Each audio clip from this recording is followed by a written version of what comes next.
Alors aujourd'hui cette vidéo sur les énergies tierces, parce que sur ce chemin de flammes jumelles il est régulièrement question d'énergie tierce. C'est comme ça qu'il est convenu de nommer l'interférence en fait d'autres personnes, d'autres âmes. J'ai envie de vous proposer aujourd'hui de regarder ça autrement, sous un autre angle que celui classiquement développé autour de subir cette interférence, voire de se considérer comme victime. Parce que se penser victime, c'est déjà faire entrave à l'aspect d'évolution en fait. Une interférence ne peut avoir lieu que avec votre accord. Tacite, inconscient peut-être, mais avec votre accord.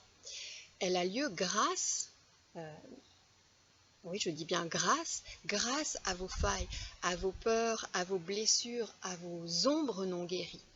Donc dégager les énergies tierces, qui est souvent la réponse en fait qui vous est proposée ici ou là, ne sert quasiment à rien si ce qui a permis autoriser ces interférences, à savoir vos failles, vos blessures, tout ce que je viens de dire, ne sont pas traités, transmutés, guéris. Et je vais même plus loin en disant que dégager, selon l'expression qui est utilisée, ces énergies, sans faire un travail en soi, c'est se positionner dans une énergie de dualité, de combat. Une énergie de combat, donc c'est maintenir la dualité. C'est cela qui est alors nourri dans ce type de démarche. Comme je l'ai souvent dit, l'adversité dans ce monde duel dans lequel nous sommes, elle est enseignante. C'est pas à considérer comme une ennemie. L'adversité, ça n'est pas une ennemie. L'adversité est une invitation à se transcender. Elle porte un bienfait évolutif. C'est en fait une opportunité initiatique. De manière provocante, j'ai dit quelquefois que sans Judas, il n'y a pas de Christ. Il y a Yeshua. Sans Judas, il n'y a pas de Christ. En partant de cette vision donc, que j'évoque là avec vous, que je vous propose ici, alors ça vous permet d'entrer, ça nous permet d'entrer dans un processus d'accueil, puisque vous comprenez que l'adversité, elle peut nourrir votre évolution. L'adversité nourrit notre évolution. Ensuite, quand on traite ces aspects-là, ces aspects d'énergie tierce, de ce qui est rattaché, des failles que j'évoque, il est tout à fait primordial de le faire sur plusieurs plans. J'ai évoqué cette affaire de plusieurs plans, de plusieurs dimensions ici et là, vite fait, et j'aurai certainement à cœur d'y revenir plus profondément. Le contexte de dualité dans lequel nous sommes, et il est multicouche. La matrice duel, dite la matrice d'enfermement, est faite de couches multiples d'illusions, si vous préférez, dont une réside, ça c'est pas assez dit en réalité, nous sommes quelques-uns à le dire, dont une réside dans les annales akashiques, qui sont un des ingrédients de la matrice, donc de la dualité, tout comme le karma. Donc il s'agit de traiter ce plan-là aussi, si on le veut. Il y a un autre chemin, mais on peut traiter ce plan-là aussi, simplement de le faire en conscience quant à sa vraie nature, et d'aller au-delà, d'aller au-delà de cette dimension, de traiter sur plusieurs plans, puisqu'il y a de multiples couches d'illusions. Le fameux au-delà dont je vous parle maintenant depuis quelques années. On reparlera de cette histoire de multicouches d'illusions, je l'ai juste évoqué ici, laissez ça se déposer en vous, peut-être ça peut faire émerger des choses, des résistances d'ailleurs, ou peut-être un déclic de quelque chose. Comprenez bien que chacun comprend, voit, s'exprime à partir de sa vision du monde et de son niveau de conscience. Il y a des éléments que j'ai réintégrés au fil de mon chemin auxquels je n'avais pas accès il y a quelques années. C'est pourquoi je dis si souvent « je ne sais pas ce que je ne sais pas ». Et cela vaut pour tous, absolument pour tous, qu'on en soit conscient ou pas. y compris donc les médiums et les thérapeutes qui parfois sont cette fameuse énergie tierce sur le chemin de flamme jumelle. Je vois ça de temps en temps où un thérapeute interfère directement dans un lien de flamme jumelle, par exemple en assurant par une prise de pouvoir parfois forcenée que c'est telle autre personne qui est votre flamme jumelle, ou persuade votre flamme jumelle de ce type d'information ou d'autres informations. Là encore, ça a lieu en raison de failles en vous ou en l'autre, ou d'un nœud propre à votre lien, même quand c'est votre flamme jumelle qui est d'abord concernée, pris dans une situation avec des énergies tierces, ça vous donne une information, une info vous concernant. L'autre, il vit ça, évidemment, en raison de ses failles. Ok, c'est là pour troubler le lien. Ok, c'est là pour vous atteindre, vous troubler. Ok, quand on a dit ça, on a dit quoi? Parce que si c'est le cas, vous atteindre, vous troubler, si c'est le cas, il y a quelque chose à guérir en vous, qui dépend de vous, qui est en votre pouvoir. Le mécanisme, il est à transmuter en vous.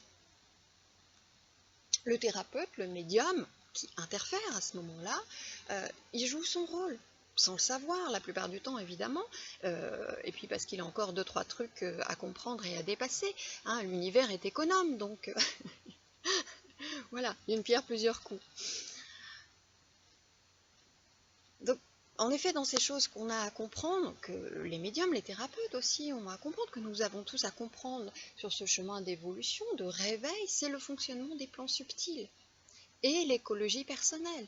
Parce qu'en fait, les capacités subtiles, elles sont quoi? Elles sont un savoir-faire. Cela ne dit rien ou pas grand-chose du savoir-être de la personne, de son ouverture de cœur. Alors évidemment, avec l'ouverture de cœur, avec l'ouverture de conscience supérieure, de conscience consciente supérieure, l'écologie personnelle suivie, et notamment un très bon ancrage à la Terre, avec un mental inférieur qui reste à sa juste place, oui, ça peut le devenir, oui, ça devient la vraie nature, et donc le savoir-être. À la base, c'est un savoir-faire. Et c'est ça qui permet, si vous voulez, l'entrée en contact avec des plans supérieurs de pure lumière divine, avec des fréquences supérieures élevées. Et je redis ça à nouveau actuellement, 80% des canalisations publiées actuellement sont astralisées. Elles sont astralisées, elles sont donc polluées. Alors, c'est pas bien méchant, la plupart du temps, ça a généralement peu d'apport en fait. Soit on nous passe en mode bisounours, voilà, tout le monde il est beau, tout le monde il est gentil, ne faites rien, dormez, gentils amis et tout va bien aller. Soit ça induit de la peur, soit ça maintient plus ou moins finement dans la dualité, notamment en mettant le focus sur tel ou tel. C'est ça qui se passe actuellement.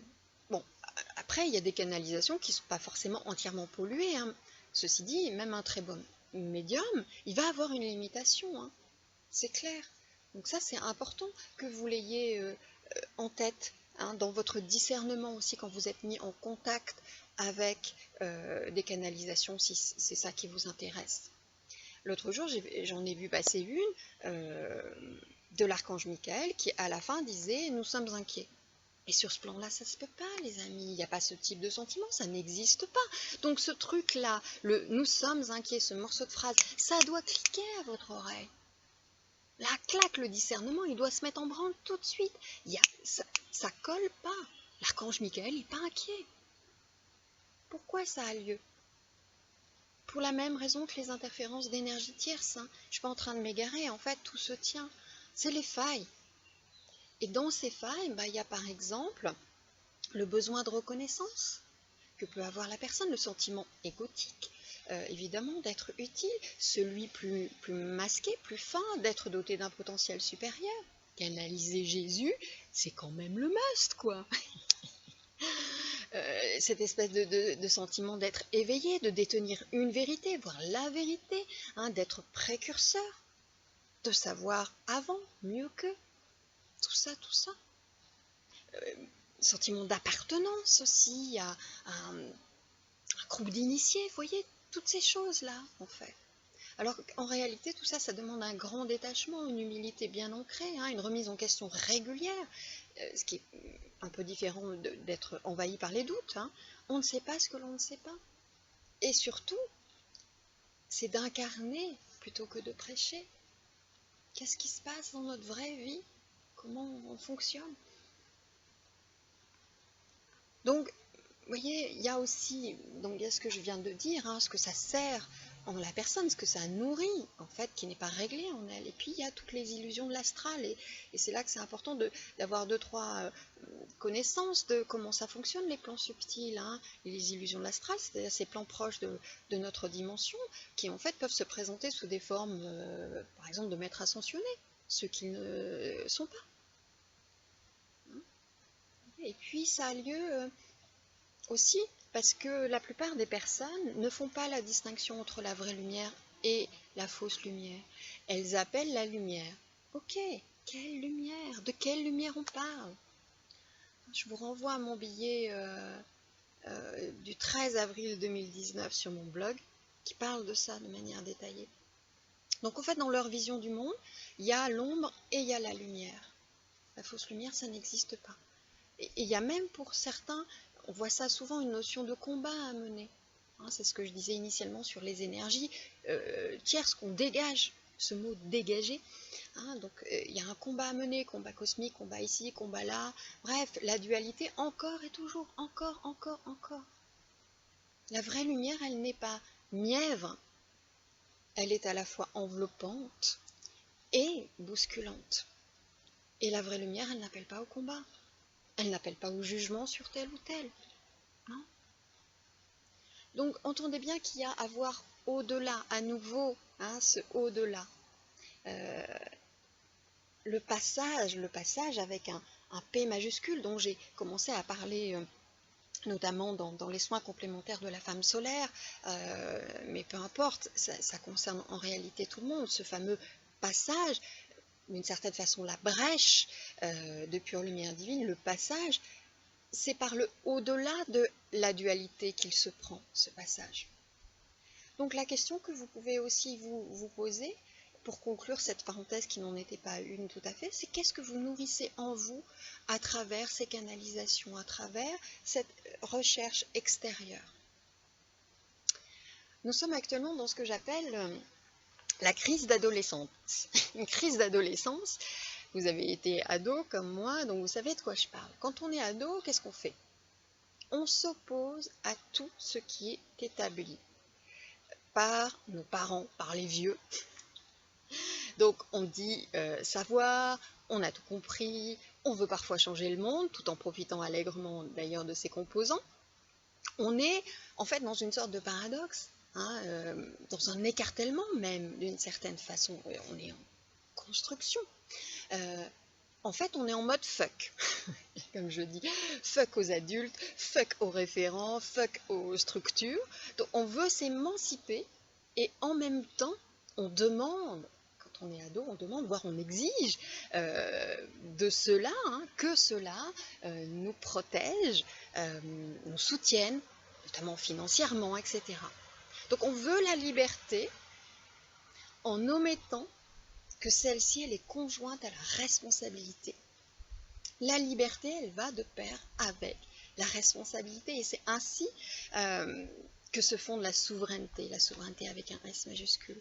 Donc nous en sommes là, nous sommes en pleine crise d'adolescence actuellement.